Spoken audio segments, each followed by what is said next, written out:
AP ముఖ్యమంత్రి నేటి నుంచి చైనాలో పర్యటిస్తున్నారు. ఈ తెల్లవారుజామున హాంకాంగ్ చేరుకున్న సీఎం బృందం 5 రోజుల పాటు చైనాలో పర్యటిస్తుంది. నిన్న విశాఖ నుంచి ప్రత్యేక విమానంలో ఢిల్లీకి చేరుకున్న చంద్రబాబు అక్కడి నుంచి అర్ధరాత్రి హాంకాంగ్ బయలుదేరారు. గురువారం వరకు బాబు బృందం చైనాలో పర్యటిస్తుంది.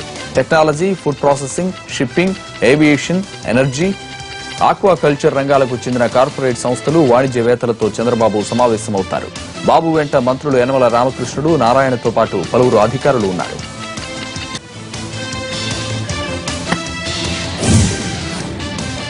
రంజాన్ సందర్భంగా తెలంగాణ ప్రభుత్వం ఈ రోజు నిజాం కళాశాల గ్రౌండ్ లో ఇఫ్తార్ విందిస్తోంది.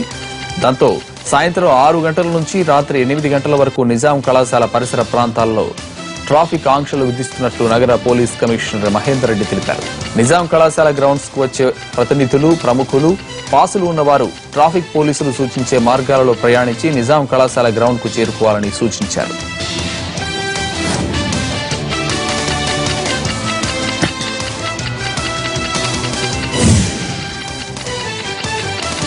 శాంతి భద్రతల దృష్ట్యా జంట నగరాల్లో పోలీసులు నిషేధాజ్ఞలు విధించారు. ఈ ఆంక్షలు ఈ రోజు నుంచి వచ్చే నెల 2 వరకు ఉంటాయని నగర పోలీస్ కమిషనర్ మహేందర్ రెడ్డి వెల్లడించారు. ఈ ఆంక్షల ప్రకారం తెలంగాణ, ఆంధ్రప్రదేశ్ అసెంబ్లీలు, సచివాలయం, GHMC, Nizam college, public garden, Nampally, NTR Marg పరిసరాల్లో అనుమతి లేకుండా బహిరంగ సభలు నిర్వహించకూడదు. కత్తులు, కర్రలు, రాళ్లు, తుపాకులు, మారణాయుధాలు, పేలుడు పదార్థాలతో కనిపించిన రోడ్లపై గుమిగూడిన శాంతి భద్రతలకు ఆటంకం కలిగించిన చట్ట ప్రకారం కఠిన చర్యలు తీసుకుంటామని సిపి హెచ్చరించారు. ఆర్టీసీ బస్సు ఛార్జీలు పెంచిన క్రమంలో గ్రేటర్ హైదరాబాద్ పరిధిలో నెలవారీ బస్సు పాసుల ధరలు కూడా పెరిగాయి. ఆర్డినరీ బస్సు పాసు ధరను 700 నుండి 770, మెట్రో ఎక్స్ప్రెస్ పాస్ ధర 800 నుండి 880కి, మెట్రో డీలక్స్ పాస్ ధర 900 నుండి 990కి పెంచారు. ఎన్జీఓలకు ఇచ్చే బస్సు పాసుల ధరలు కూడా పెరిగాయి. కొత్త ధరలు రేపటి నుండి అమల్లోకి వస్తాయి. హైదరాబాద్ లోని పలు ప్రాంతాల్లో భారీ వర్షం పడింది. దాంతో రోడ్లన్నీ జలమయమయ్యాయి. వాహన రాకపోకలకు అంతరాయం ఏర్పడింది. మంచి ట్రాఫిక్ టైంలో జోరు వాన కురియడంతో వాహనదారులు తీవ్ర ఇబ్బందులు పడ్డారు. తాజాగా కురిసిన వర్షానికి సికింద్రాబాద్ అతలాకుతలమైంది. బోయిన్పల్లి, చిలకలగూడ, మారేడ్పల్లి ప్రాంతాలు నీట మునిగాయి. మహమ్మద్గూడలోని ఇళ్లలో నీరు చేరింది. రైల్వే స్టేషన్ వద్ద ఓలిపెంట బ్రిడ్జ్ వద్ద వర్షం నీరు నిలిచిపోయింది. వాహన రాకపోకలకు తీవ్ర అంతరాయం కలిగింది. ఓలిపెంట బ్రిడ్జ్ వద్ద మోకాలు లోతు నీరు చేరడంతో ముందు జాగ్రత్తగా వాహనాలు నిలిపివేశారు ట్రాఫిక్ పోలీసులు.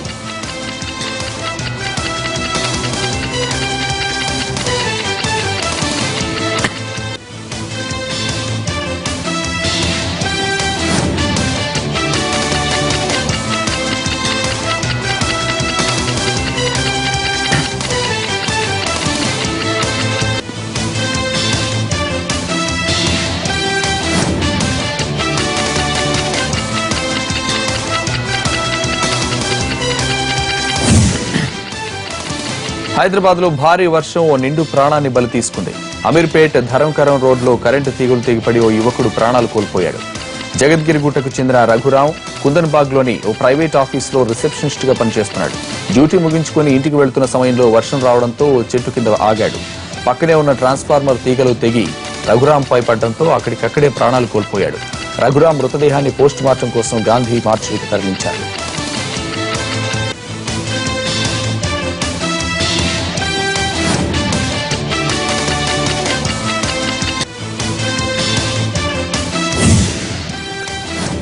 చిత్తూరు జిల్లా కాళీపేంటలో పర్యటించారు సీఎం సతీమణి నారా భువనేశ్వరి. గ్రామంలో రాళ్లపల్లి ఫౌండేషన్ ఆధ్వర్యంలో ఏర్పాటు చేసిన శాశ్వత ఆరోగ్య కేంద్రాన్ని ప్రారంభించారు. ఈ సందర్భంగా ఆసుపత్రి ప్రాంగణంలో మొక్కలు నాటారు. అనంతరం ఉచిత మందులను పంపిణీ చేశారు భువనేశ్వరి.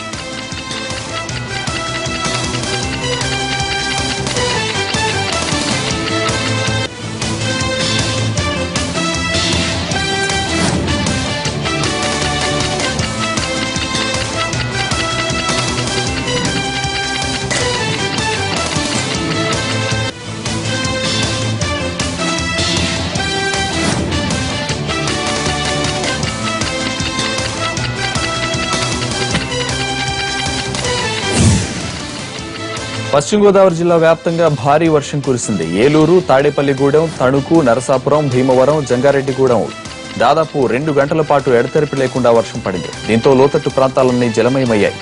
రోడ్లపైకి నీరు చేరడంతో వాహనదారులు తీవ్ర ఇబ్బంది పడ్డారు.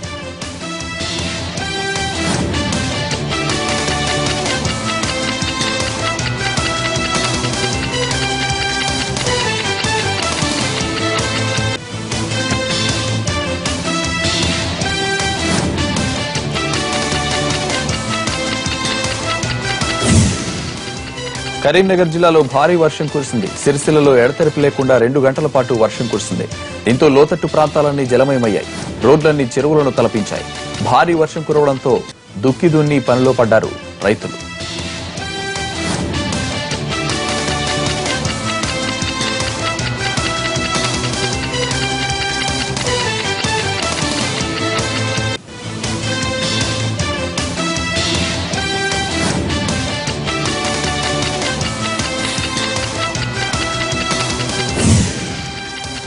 హైదరాబాద్ బంజారాహిల్స్ లో కారు బీభత్సం సృష్టించింది. బంజారాహిల్స్ రోడ్ నంబర్ 12 కు చెందిన శశీర్ రెడ్డి తన కారును డ్రైవ్ చేసుకుంటూ ఇంటికెళ్తుండగా టీఆర్ఎస్ ఆఫీస్ మలుపు వద్దకు వచ్చేసరికి కారు అదుపు తప్పి బోల్తా పడింది.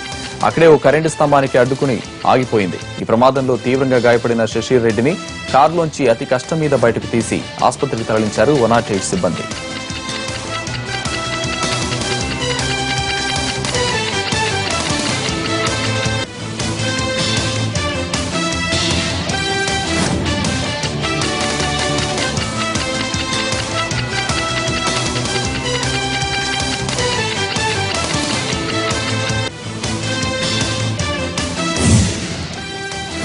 విజయవాడలో భారీ వర్షం కురిసింది. భారీ వర్షానికి లోతట్టు ప్రాంతాలన్నీ జలమయమయ్యాయి. దీంతో వాహనదారులు తీవ్ర ఇబ్బంది పడ్డారు. డ్రైనేజీలన్నీ పొంగిపోర్లాయి. పంజా సెంటర్, మొగల్రాజపురం, నిర్మలా కాన్వెంట్ సెంటర్లో రోడ్లన్నీ చెరువులను తలపించాయి.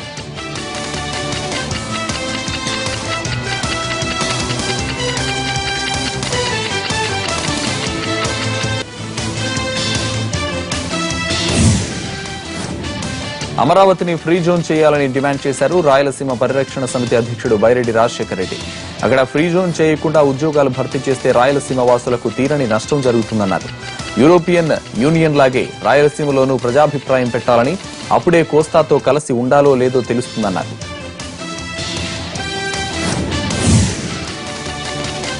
ఖమ్మం భక్తరామదాసు కళాక్షేత్రాన్ని అత్యాధునిక హంగులతో నూతనంగా తీర్చిదిద్దుతామన్నారు ఎంపీ పొంగులేటి శ్రీనివాసరెడ్డి. కళాక్షేత్రం అభివృద్ధి కోసం సీఎం కేసీఆర్ 50 లక్షలు కేటాయించారని తెలిపారు. ఎమ్మెల్యే, ఎంపీ నిధులు వెచ్చించి కళాక్షేత్రాన్ని మరింత అద్భుతంగా తయారు చేస్తామన్నారు పొంగులేటి.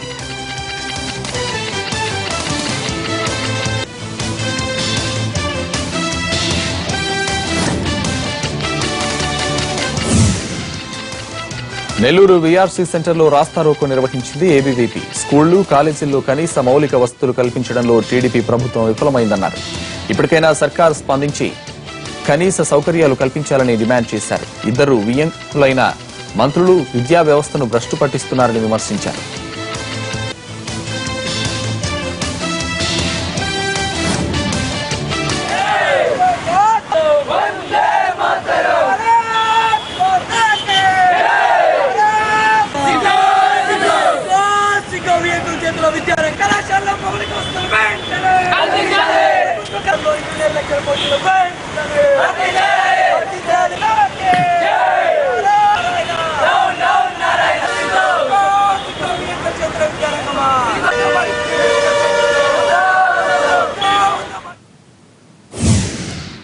నిజామాబాద్ జిల్లాలో ఆందోళనకు దిగింది కాంగ్రెస్. పెంచిన ఆర్టీసీ, విద్యుత్ ఛార్జీలను తగ్గించాలంటూ ధర్నా చేపట్టింది.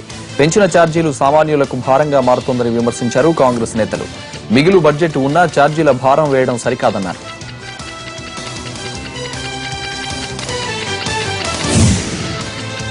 విద్యుత్, ఆర్టీసీ ఛార్జీల పెంపును నిరసిస్తూ మెదక్ జిల్లా సంగారెడ్డి కలెక్టరేట్ ముందు ధర్నాకు దిగింది కాంగ్రెస్.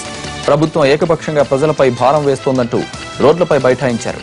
దీంతో భారీగా ట్రాఫిక్ జామ్ అయింది. అటువైపు వెళ్తున్న ఎమ్మెల్యే చింతా ప్రభాకర్ కారును కాంగ్రెస్ నేతలు అడ్డుకున్నారు.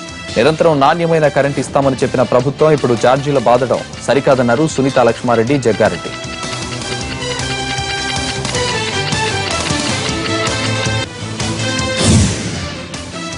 అమెరికా కాలిఫోర్నియాలోని నదిలో గల్లంతైన తెలుగు విద్యార్థి పుట్టా నరేష్ మృతదేహం స్వగ్రామం కృష్ణా జిల్లా బండిపాలెం గ్రామానికి చేరుకుంది.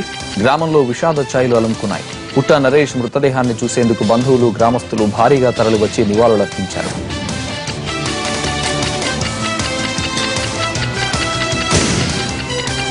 వరంగల్ జిల్లాలో వరుస చోరీలకు పాల్పడుతున్న 3 సభ్యుల ముఠాను అరెస్ట్ చేశారు పోలీసులు. వీరి దగ్గర నుంచి 20 గ్రాముల బంగారం, 32 తులాల వెండిని స్వాధీనం చేసుకున్నారు. ములుగు మండలం బండారుపల్లిలోని హాస్టల్ క్వార్టర్స్ లో తాళాలు పగలగొట్టి వరుస చోరీలకు చేస్తున్నారు. వీరిపై నిఘా ఉంచిన పోలీసులు చాకచక్యంగా పట్టుకున్నారు.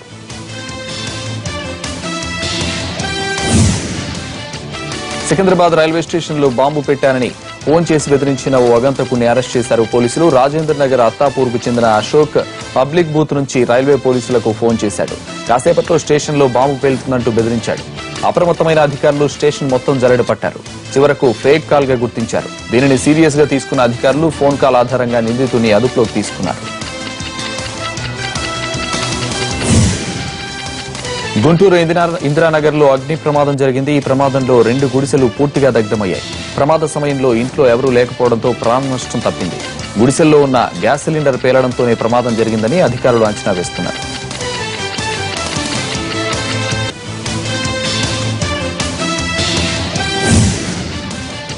గమ్యం, వేదం, కంచె లాంటి సినిమాలతో మంచి గుర్తింపును తెచ్చుకున్న టాలీవుడ్ దర్శకుడు క్రిష్ త్వరలో పెళ్లిపీట లెక్కబోతున్నాడు. బాలకృష్ణ 100వ సినిమా గౌతమిపుత్ర శాతకర్ణి షూటింగ్ లో ప్రస్తుతం బిజీగా ఉన్న క్రిష్ తన పెళ్లి కార్యక్రమాలను ఒక్కోటి పూర్తి చేస్తూ వస్తున్నాడు. కేర్ హాస్పిటల్ డాక్టర్ రమ్యతో క్రిష్ వివాహం జరగనుంది. వివాహ నిశ్చితార్థ వేడుకలను శనివారం అతని కుటుంబ సభ్యులు ఘనంగా నిర్వహించారు. హైదరాబాద్ లో జరిగిన ఈ వేడుకల్లో క్రిష్ బంధువులు, స్నేహితులతో పాటు పలువురు సినీ పెద్దలు పాల్గొన్నారు. ఇటీవల కేరళలో జరిగిన ఎన్నికల్లో మలయాళీ నటుడు ముఖేష్ కొల్లాం ఎమ్మెల్యేగా గెలిచారు. అయితే ఎన్నికల్లో గెలిచినప్పటి నుంచి ముఖేష్ తమ నియోజకవర్గానికి రాలేదంటూ కొంతమంది యూత్ కాంగ్రెస్ సభ్యులు పోలీస్ స్టేషన్లో మిస్సింగ్ కేసు నమోదు చేశారు.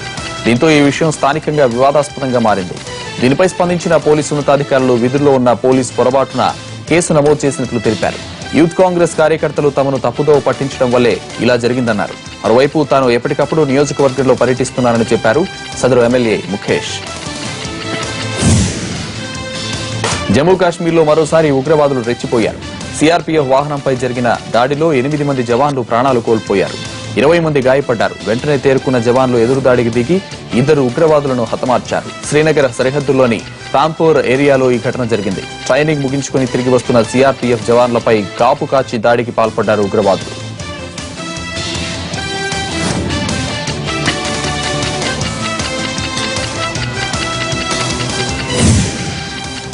మూడు రోజులుగా ముంబైలో ఎడతెగని వాన కురుస్తోంది. వచ్చే 48 గంటల్లో భారీ వర్షాలు కురిసే అవకాశం ఉందని వాతావరణ శాఖ తెలియజేసింది.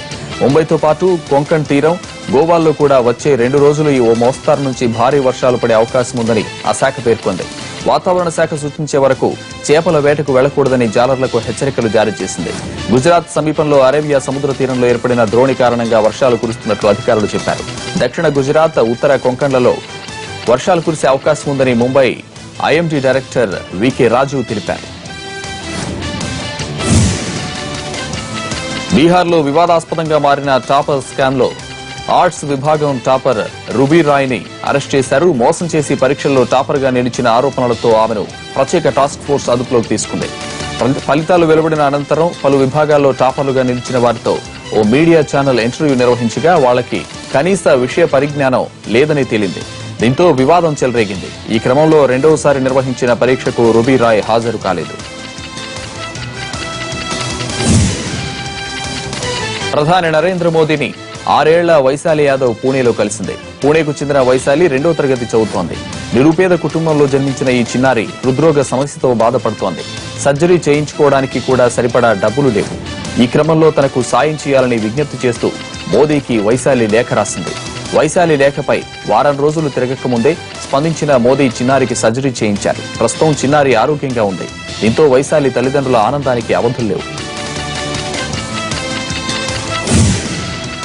అమెరికాలోని వెస్ట్ వర్జీనియాను భారీ వర్షాలు, వరదలు వణికిస్తున్నాయి. కుండపోత వర్షానికి నదులు పొంగి పొర్లుతున్నాయి. వర్షాలకు ఇప్పటివరకు 26 మంది మరణించారు. వేల మంది నిరాశ్రయులయ్యారు. వరదలతో ఊళ్లని నీట మునిగాయి. సమాచార వ్యవస్థ కుప్పకూలింది. వెస్ట్ వర్జీనియా చరిత్రలో ఇటీవల కాలంలో ఈ స్థాయిలో వరద రాలేదు. ఎమర్జెన్సీ ప్రకటించిన ఆ రాష్ట్ర ప్రభుత్వం సైన్యాన్ని రంగంలోకి దించింది. మరో 4 రోజులు అతి భారీ వర్షాలు కురుస్తాయనే హెచ్చరికలతో జనం బెంబేలెత్తిపోతున్నారు.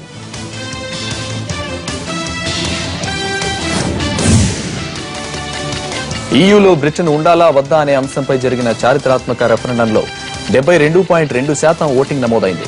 అయితే ఈ ఓటింగ్ లో ఈయూ నుంచి వైదొలగాలన్న వాదనకు కేవలం 51.1% ఓట్లతో స్వల్ప ఆధిక్యం లభించింది. దాంతో మరోసారి రెఫరెండం నిర్వహించాలన్న డిమాండ్ కు ప్రాధాన్యం పెరుగుతోంది. సాధారణంగా పార్లమెంట్ అధికారిక వెబ్సైట్ లో నమోదైన పిటిషన్ కు 1,00,000 సంతకాలు వస్తే ఆ అంశంపై దిగువ సభైన హౌస్ ఆఫ్ కామన్స్ లో చర్చిస్తారు.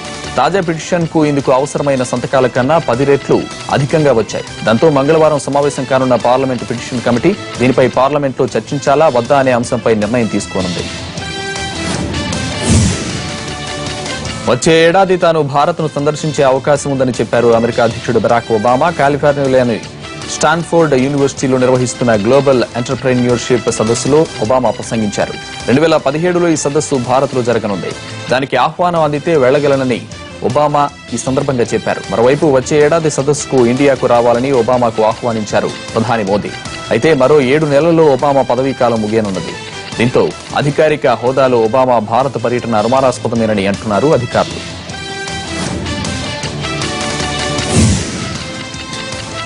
చైనా విజయవంతంగా నూతన తర ఉపగ్రహం రాకెట్ను ప్రయోగించింది. 2022 నాటికి అంతరిక్ష కేంద్రం ఏర్పాటు సహా భవిష్యత్ అంతరిక్ష ప్రయోగాలకు అవసరమైన అత్యున్నత పేలోడ్స్ తో కూడిన లాంగ్ మార్చ్ 7 రాకెట్ను ప్రయోగించినట్టు ఆ దేశ అధికారిక వార్తా సంస్థ జిన్హువా తెలిపింది. 53 మీటర్ల ఎత్తు 597 టన్నుల బరువు గల వాహన నౌకను ప్రయోగించిన 10 నిమిషాల తర్వాత చంద్రుడికి 200 కిలోమీటర్ల దూరంలో పేలోడ్స్ విడుబడి కక్షలో ప్రవేశించాయి. రాకెట్ ప్రయోగం విజయవంతమైందని మిషన్ డిప్యూటీ కమాండర్ వాంగో హంగ్యావో ప్రకటించారు. బ్రెగ్జిట్ ప్రభావంతో 2 ఏళ్ల గరిష్టానికి పెరిగిన పసిడి ధర మళ్లీ కాస్త దిగొచ్చింది. 485 రూపాయలు తగ్గడంతో 10 గ్రాముల బంగారం ధర 30,400కు చేరింది.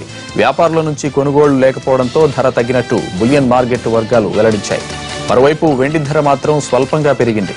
90 రూపాయలు పెరగడంతో కేజీ వెండి 40,390కి చేరింది. పారిశ్రామిక వర్గాలు నాణేల తయారీదారుల నుంచి కొనుగోళ్లు ఎక్కువ అవడంతో వెండి ధర పెరిగినట్టు వ్యాపార వర్గాలు చెబుతున్నాయి. భారత ప్రధాన కోచ్గా ఎంపికైన అనిల్ కుంబ్లేకు సహాయ కోచ్లుగా సంజయ్ బంగర్, అభయ్ శర్మ నియమితులయ్యారు.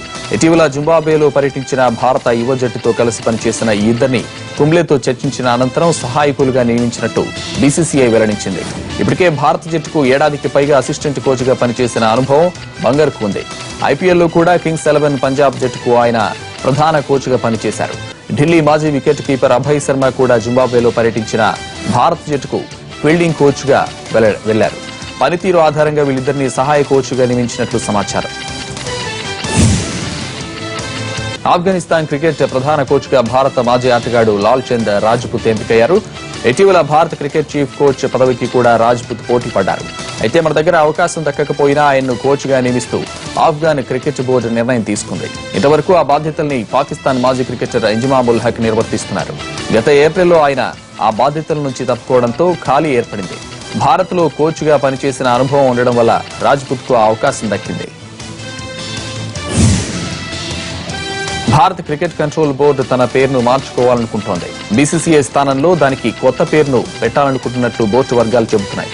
బీసీసీఐ వెబ్సైట్ ఈ విషయంలో త్వరలో ఆన్లైన్ పోలింగ్ నిర్వహించనుంది. బీసీసీఐ పేరులో కంట్రోల్ పదాన్ని మార్చి దాని స్థానంలో కేర్ అన్న పదాన్ని పెట్టాలనుకుంటున్నారు. క్రికెట్ బోర్డు ఎవరిని నియంత్రించదని, అది అందరి క్షేమాన్ని ఆశిస్తుందని అన్నారు బోర్డు అధ్యక్షుడు అనురాగ్ ఠాకూర్. ప్రో కబడ్డీ 4th సీజన్ను తెలుగు టైటాన్స్ జట్టు ఓటమితో ఆరంభించింది.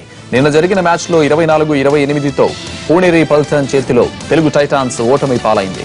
పూణేరి కెప్టెన్ మంజిత్ చిల్లర్ 5 టాకిల్ పాయింట్లతో రాణించగా అజయ్ ఠాకూర్ 3 రైడింగ్ పాయింట్లు సాధించాడు. ఇక టైటాన్స్ నుంచి కెప్టెన్ రాహుల్ చౌదరి 4 రైడింగ్ పాయింట్లు, వినోద్ 5, సందీప్ నర్వాల్ 4 టాకిల్ పాయింట్లతో ఆకట్టుకున్నారు. చివరి క్షణం వరకు ఉత్కంఠభరితంగా జరిగిన మరో పోర్లో యు ముంబా జట్టు 36-34 తేడాతో జైపూర్ పింక్ ప్యాంథర్స్ ను ఓడించింది. ముంబా జట్టులో రాకేష్ 9, రిషాంక్ 5 రైడింగ్ పాయింట్లు సాధించారు.